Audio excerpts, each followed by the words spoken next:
Guys, nung pumunta nga ako sa mundo kanina, mayroon naman ako nakita mag-ama nagtitindang Java rice at saka sisig.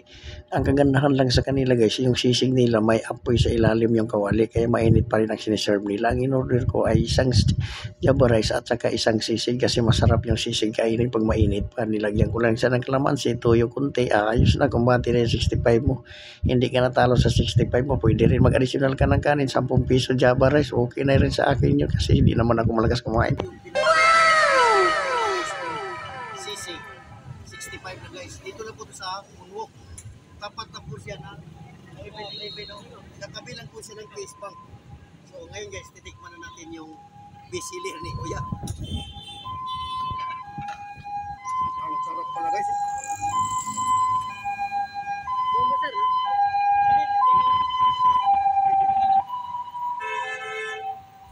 Good trip naman tayo sa Alabang guys. Uy.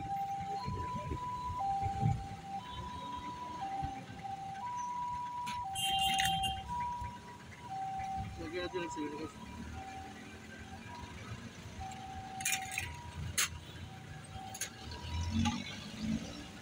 Akala ko unlimited rice to.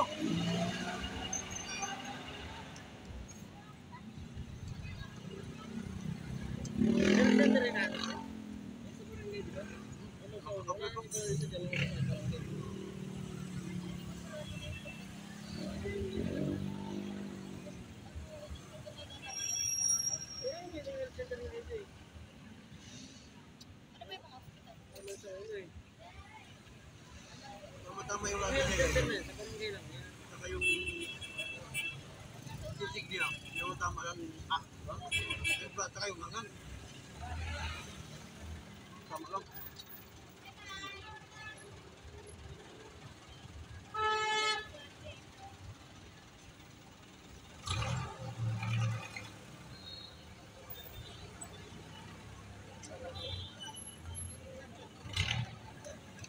Pero mamili ka din kung anong liyapan mo. May siumay naman eh. Magkano naman siumay, Noy? Java rice at saka siumay, magkano? 40 lang siya. 40 lang dapat.